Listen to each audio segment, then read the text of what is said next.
What's up everybody? Welcome to this new series of Call Plays EU4. In this, as the title says, it's going to be a tutorial. Many of you on Twitch have been asking me to do a tutorial for 1.15 because it's been a while that anyone that knows to play the game did any tutorial on YouTube. For those who don't know me, I've played about 4,000 hours of the game altogether, and I stream since November 2014, mostly daily, 8 to 10 hours a day. So here we are, we're going to do that tutorial. The tutorial will be in two ways. First, a tutorial on how to play the Ottomans at the start, specifically. So what are my best strategies, at least in my opinion, to kickstart the Ottomans. But it will also be a tutorial for the new players to explain what are all these things, because it can be confusing when you start the game. So we'll start with that. So the game will not be on pause for a while, although I will do the few things that when I get to a mechanic and it fits with what I need to do before starting the game, we'll get into that. So we'll start with the resources. Anyone that plays any strategy game will know what these are, what these means. Some are self-explanatory, some are more specific to EU4 itself. So we'll start with this. This is money. Well, it's pretty easy to understand. You make money. This is what you have currently, and if you mouse over it, it will tell you what you're making each month. If you look even lower, you'll have a breakdown of where that money is coming from and what is taking that money. I will explain the breakdown later, but basically currently I'm making 15.85 ducats, that's the name of the money, every month. So yeah, that's basically it. Manpower is a military resource. Basically the game, how it works, you have a standing army, which you can see here. These are my standing army, this is my standing navy. The army is fed through a pool of manpower. So this is a reserve. These are men trained to do war, but that are not in the standing army yet. They are in the barracks and waiting for their turn.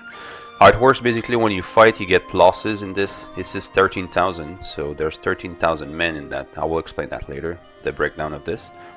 But this has 13,000 men in it. When it fights with an army, it will lose some of those, which will be replenished every month on the first of each month, coming from this bank of manpower, which will go down as replenishes this.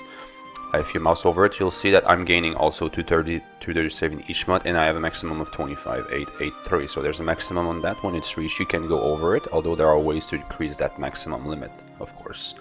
The other way that you lose manpower, besides events, which you'll see as the game progresses, but when you want to increase your standing army, by buying new units, it will come straight from your manpower, unless you're buying mercenaries, which I will explain again later. That's basically the breakdown of this. Again, if you mouse over, you'll see the breakdown of where it's coming from, both in maximum manpower and speed of recovery. Here, stability is a value that comes from -3 to +3. It's a measure, it's a abstraction of how stable your country is, as the name indicates. Usually you will go from 0 to 1. If you go over that, well, that's better. Higher stability will decrease the chances of getting rebellions, also will speed up some mechanics, give you some tiny boost to your income, as well as make conversions faster. I will explain conversions when we get to the religion. Usually you want to be at 0 or 1. I'll explain later why. If you go under that, it's usually because of things that went wrong or because of events. You want to buy it, you buy it back as soon as you want, up to 0. Again, I will explain later when we go deeper into stability. Prestige is a measure of what the other nation thinks of your nation. It's a measure that goes from -100 to +100. It's also a value that tends to average towards 0. So if you have over 100, it ticks down to 0. If you have under 0, it ticks up to 0. This will change as you gain ideas or decisions that will give you a natural tick every month. But naturally, this is it. You will see the effects under. There's a lot of them. These increases as your prestige increases, obviously. I will explain all these measures, these values, when we get there. Legitimacy is a measure of how much your people thinks you are the rightful ruler of your country. This measure averages towards 100, so as long as you have less than 100, it ticks up to 0. Well, it doesn't tick up naturally, but your prestige is a natural tick to that, which usually you have. There are other measures that will increase it. Basically, this value will be a direct effect on your unrest, so it will lower the unrest in your country, both through straight up unrest and tolerance of other religions, which I'll explain how it works when we get there. It also increases your reputation on the global map, so other nations are more likely to want to do the business with you. And it also increases the income that vassals gives you. I'll get to that when we get vassals. We will get vassals with the Ottomans. Just to mention that there are 3 major types of government in this game, which are monarchies, which have legitimacy, as us. Most countries have that. There are republics, like Venice, by example, who work on republican tradition. I would explain that in another tutorial when we do a republic. And there are theocracies, like the Teutonic Order, by example, who also they have devotion that replaces legitimacy, and I will explain that also in another tutorial when we do those. Power projection is a measure of how other nations considers that you're growing, so it will have effects on your people. I will explain more deeper when we get rivals. This is directly linked to your rivals, so you get it as you get rivals and do stuff against your rivals. It has passive effects, much like prestige does, or legitimacy. Also direct effects when you reach certain tiers of it. So that explains this. This is pretty easy to understand. If you have any questions, please feel free to ask in the comments or in chat if you are on Twitch right now. We'll go to these guys. So these are people, your main bureaucrats, I suppose, in your country. I don't know. Basically, you have merchants, colonists, diplomats, and missionaries. Colonists, I will start with this one because no nation has any at the start of the game unless you have some weird ideas that will give them to you. This is linked into the colonial system. It will be easier to explain with the colonial nation, but basically you have provinces that are not colonized, that are not owned by anyone. This is a wasteland. It will never be owned by anyone. But these, the gray ones here, that I don't really see, but then I can see it, I know that it's it's uncolonized. This can be colonized by a nation that has a colonist. You send a colonist there, it creates a colony which doesn't give you anything, that actually costs you money, but over time it will eventually become a normal province. So it's one way of expanding. You need colonists to do that. Merchants are linked into the trade system. I'll get more in details when we do that, because that's going to be like one full video to explain trade. But basically you have zones of control that are controlled by people, and how you control those zones is by sending merchants there. So you cannot control all the trade over all the world. You need to pick your battles, basically. So everyone starts with 2 plus whatever other modifiers that gives you other more merchants. Diplomats are what you use to make diplomacy with other countries. So unlike any other strategy game where you just do strategy, like do diplomacy, you need the diplomat to do diplomacy with a country. So anything you do with another country will use a diplomat. The diplomat will go away, and here on the side ledger you'll see that my 3 diplomats are free because they are home doing nothing, but as soon as we start using them, the diplomat will either be in another country doing something or on its way back with a timer ticking down. And then when he's back, we can use it again. So you need to use them sparingly, because sometimes you will need one, by example, to declare war. If they are all doing something that takes time, you'll be stuck waiting for them. And missionaries links into the religion system. I'll explain more deeper when we get there, but basically a country has a religion, but also each province has its own religion. As you can see, I'll explain the screens when you get there, but basically we are Sunni, this is our religion. But all the land here in the Balkans is Orthodox, it's not our religion. So how you change that? It's with your missionaries. You send a missionary to a province that is not your religion, and if he has the proper stats to do it, it will take time. You'll have a missionary appearing here, and eventually when he's done, that province will be Sunni in our case. It transfers all the ways to the religion of your country. And that's that. Now these Monarch points, these are the most important resource in the game, arguably more than your money, arguably more than your manpower. This is the main purpose of these are to increase your technology as time progresses. Technology is pretty costly, so you want to use these sparingly to have the points you need in the best of worlds when it's time. And because you can't just take all the tech on day one, obviously there is a time, as time progresses, there is a time when to take the next tech level. When the time comes, in the best of worlds, you want to have the points ready to be able to take that technology. I'll explain more in details when we get to technology, but also points are used in other ways. You will gain and lose them randomly through events that will happen to the game, but also each type of point are used for specific reasons. Arguably the most important one will be administrative power, because when you expand you need to core your land, which you'll find soon enough when you expand and when we expand. And to core province it costs administrative power. Diplomatic power will usually, besides technology, will usually be used to annex vassals, which I'll explain when we get them. Military will be used to either shut down rebels or to hire generals for your armies. But again, I'll explain later. So these are the most important. We'll come back to them over and over and over. That's just a quick rundown of it.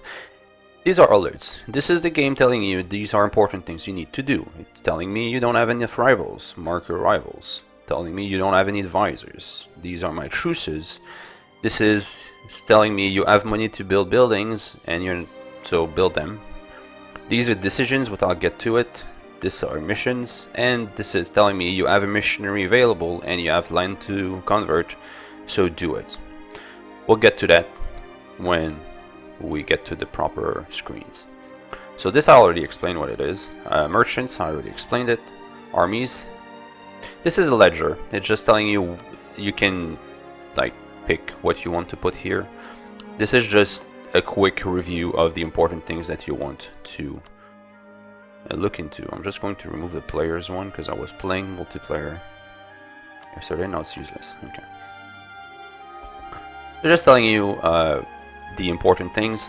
You can click on it and it will, like, by example, if I'm right here, I'm looking here and I want to see where the hell is this army, there you go, back to the army. Same thing with navies, merchants, etc, etc. You'll see a lot more things as the game progresses, like buildings in the process of being built, etc.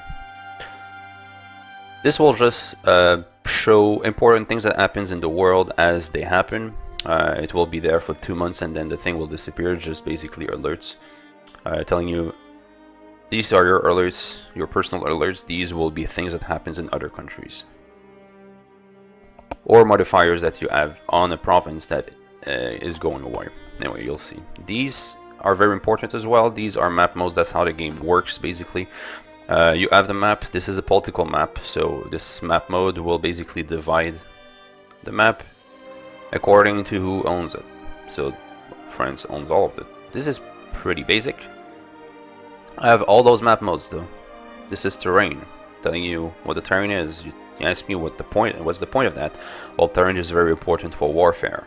Like, we know that here we have mountains, so we need to look into this. There are mountains, plenty of mountains here as well. You don't usually use that one, but because you can, when you have an army selected and you mouse over a province, it will tell you the terrain. So you won't use that one often. This is the trade one. I'll explain it when we get to do trade. The imperial map, we'll get to that one when we do a run that deals with the empire. The religious map mode, as I was explaining, there are provinces that are not real religion. So when the color is full, it's telling you that that country that owns this as the province has the same religion as the owner of that province. So this province is Sunni, I am Sunni. When it has bars, it means that it's owned by, the green one means it's owned by a Sunni country, which is me, but the province, which is gold, the province is Orthodox. Orthodox is gold. Like you see Russia here, Muscovy, etc. These are Orthodox owning Orthodox provinces. The yellows are Catholics, etc. So that's it. Diplomatic map mode tells you two things. First of all, your relations with other countries. We just started the game, we don't have any relations, so it's all grayed out. But as we get allies, vassals, etc., yeah, there will be color codes. That will explain when we get there, when we have them. If I say, by example, if we look at Denmark, by example, Denmark starts with 3 subjects. This teal, this like aqua color is the color of subjects. We don't have any. The other thing that this map mode tells you is cores and claims that you on other countries. So the cores and the claims that you have on other countries. The difference between a core and a claim: a core is land that you used to own. You already have an administration set up there. You just don't own it anymore. What it means that is when you take it back, it's super easy to take back. You won't have rebels. You won't have to pay to core it, and the autonomy in the province will already be super low. A claim, which we don't have yet. I'll just do it in my mission just to show you this. Now I have a claim on Constantinople. This is what my mission gives me. So a claim is land that you never owned really, or you owned a long time ago. Your administration is not there anymore, but you're telling the world you have valid reasons to own this. So you have to fight for it. When you own it, it will lower the corn cost by a little bit, but beyond that, that's it. It's just telling you. Also, it gives you a reason to fight. In this game, you cannot declare war at random. Well, you can, but it's stupid. You cannot declare, technically, you cannot declare war at random. Like, if I want to attack France right now, I have no reason to do so. Well, anyway, the game won't let me declare war until the 11th of December. But if I could, I'll explain when we get there, but basically, you want to have what we call a CB, a casus belli, which will give you reason to attack. So now we have one on Byzantium. We have a Conquest CB, which is linked to claims to attack Byzantium. But we also have cores on all this. Cores gives you the Reconquest CB, casus belli, which is much better, much rarer. There are plenty other map modes. Political is the one I showed you, Imperial I showed you, Culture will break down the map in cultures. I'll explain cultures when we get there. Accepted cultures, these are the cultures that you accept and the cultures that you don't accept. So we are Turkish, this is our main culture, that's normal. But there's also enough Bulgars and Greeks in our country that we accept them, but we're not accepting, what's that, Serbians? Yeah, because there's only that province. Anyway, again, we'll get that. Religious I showed you, estate I'll explain when we get there. Unrest I explained a bit through legitimacy and stability. Well, right now we don't have any rebels, so all is green, but if we add revolt chances, it will go to yellow and red, etc. Government type will break down the map in what I explained earlier. You have red are monarchies, the pink ones are theocracies, the blue ones are republics, the yellow ones is a specific one to the empire, or which are free cities, a type of republic specific to that. You will have different colors as well as, well, all monarchies are the same type at the moment, but as you can see, republics, there are different color codes here, because there are different types of republics. I'll get to that eventually. These are hordes. I did not explain it, but it's a different type of government special to that area. This is Iqtas. It's a specific type of monarchies in the Sunni group. You'll have another one, Celestial Empire, in the west, in the east.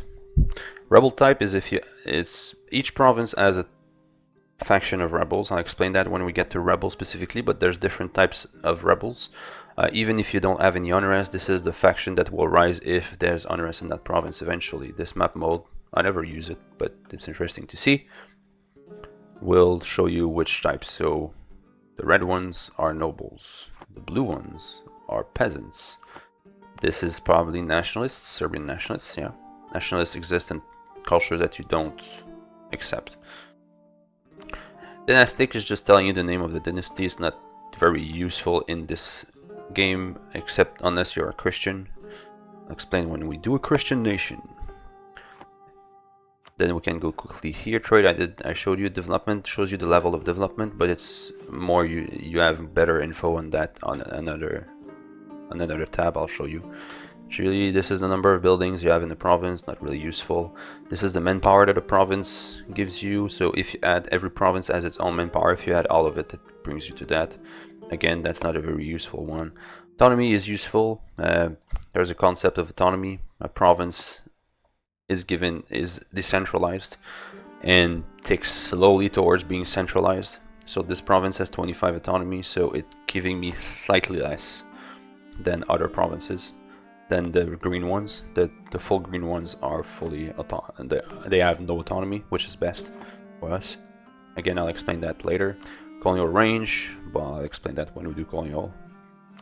Trade goods, each province produces a certain trade good. This is important when you are conquering, because some trade goods are more valuable than others. It obviously, as the name says it, will affect directly your trade, but also your production. Well, I'll explain when we do the income.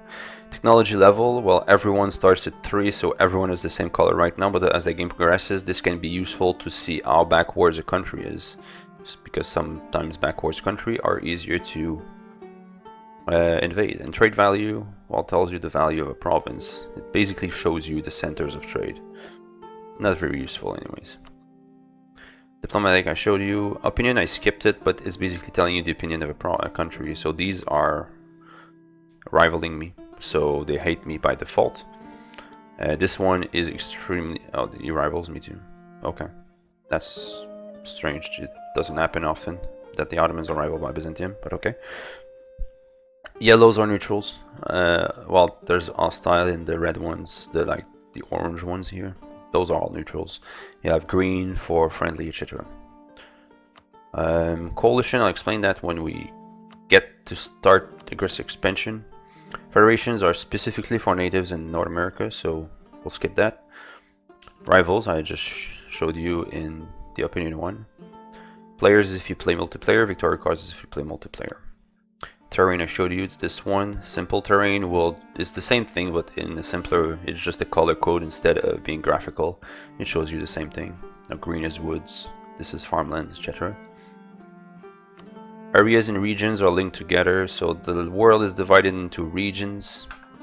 As you can see here, regions are subsequently divided into areas. It's not exactly important in 1.15, it will usually be important in 1.16 in the next DLC. I will do a tutorial at that point. What is important in this is the continent. Sadly, they didn't make a continental map, but if you mouse over it will tell you which continent a province is in. This is important because your capital is in a continent, and you want to focus on getting a land on your continent, unless the land you're taking in another continent is in the same is connected to your capital by land. I'll explain that when we get here, because there's a strategy with the Ottomans that uses that. I'm not going to use it, but I'll explain it. Colonial regions, this is important for colonial powers. I'll explain when we actually see North America. Overseas province is linked to regions. As you can see, basically what this means is, since I'm in Europe, all this is Europe. This is not Europe, so it would be overseas if I take it, unless it's connected to my capital. So this is Africa, this is Asia, etc. Trade companies, I'll get to that when we actually have access to those. Supply limit, you can see that first of all when you mouse over, when you select a province, you'll see it. Supply limit is linked to your military, so each province has a limit of troops that it can house. If I was to put everything on here, no, not here, I say here, that one only can only take 17, but I have 24. If I was to put everything here, I would take what we call attrition. So if you have more troops in the province than you can, that province can afford, and every month you will take damage to your units and manpower. You also take attrition when you're sieging an enemy province. Supply limit goes up basically with technology as time progresses. Fort level, this will show you the provinces that has a fort on it. This is very important because these are the ones that you need to siege in war. The other ones, all you need to do is sit on it for a month and then it flips to you. although it's controlled by a nearby fort. So the green ones are mine. But when I want to attack Byzantium, by example, I will have to siege this one and this one. These I don't need to siege. Winters, well, it shows winter. We're in November, so it shows you the severity of winter, which is directly linked to the attrition system. So full white is severe, etc. You don't really use that. Climate, you don't use it either. So that's the map modes. I think we explained everything that we see on the starting screen. Just to go quickly on this, so this is the timer. This game is not a turn-based game, so basically you unpause the game, this comes like this, and then the time moves forward. That's basically it. The game goes from the 11th of November 1444, as you can see here, to the 1st of January 1821. Then you have the scoring system. It's not really relevant, especially if you're starting to play. Don't pay attention to that. But this is a abstract, arbitrary measure of your success in the run. But you can be very successful and have a poor score. So don't really pay attention to that. If you click here, you have access to achievements if you have gone into Ironman mode. The achievements that you can do in your run. This just closes this, so whatever. I didn't do these. I'll do them quickly. If you click on this, you will have access to this, which I will explain in the next video, in the next upcoming few videos. If you click on this, you'll have your production tab. We'll actually also explain in the next video. Let's up see this. This is the Holy Roman Empire. I will explain that when we do an Holy Roman Empire run, or when we actually start pushing into the empire. The menu, well, whatever, you can access that with escape as well. The ledger will be pretty important to plan our things. I'll explain that in another video. It's too long. History is completely useless. The game tries to put flavor in the game by putting events, but it's really poorly generated. Triggered modifiers are some modifiers that you can go for, which we'll go for a few of them. And find province, this is just like, I don't know, where is Constantinople? It's here. There you go. And this is just zoom, but you can do this with your mouse wheel, so whatever. So I will hold this video as we've gone way over the limit, so thank you for watching, guys. We'll go into the meat of the game in the next video. If you're watching on Twitch, feel free to subscribe so that you can have access to the videos in the future, because I know I'm talking fast on Twitch. So the video will be up on YouTube this week, sometimes this week. If you're watching on YouTube, please feel free to subscribe, to follow on Twitch. This is mainly what I do usually, so I'll see you next time, guys.